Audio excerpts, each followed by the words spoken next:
नमस्कार, good evening दोस्तों। कैसे हैं आप लोग? देख सकते हैं ये मेरा खेत है, ये मेरा पूरा धान है और आप लोग के आशीर्वाद से पहली बार भैया ने खेती किया है। देख सकते हैं बहुत अच्छा फसल इस बार आई हुई है।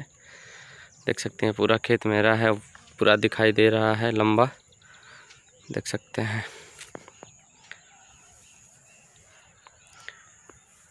ये है धान की खेती।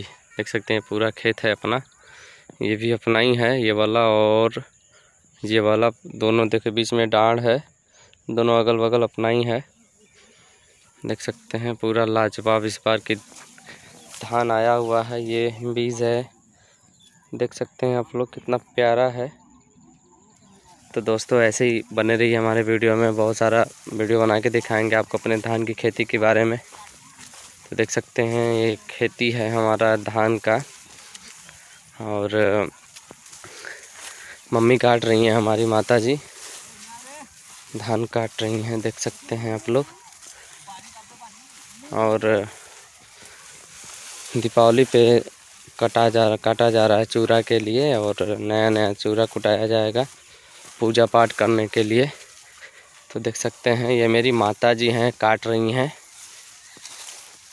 देख सकते हैं इनको दोस्तों। देख सकते हैं मेरी माता जी हैं, धान काट रही हैं।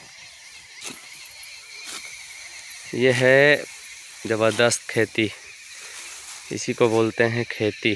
कैसे खेती की जाती है देख सकते हैं, ये हमारी माँ काट रही है, देख सकते हैं पूरा बहुत अच्छा है। चलिए दोस्तों मिलेंगे अगले वीडियो में, तब तक के लिए नमस्कार, बाय बाय।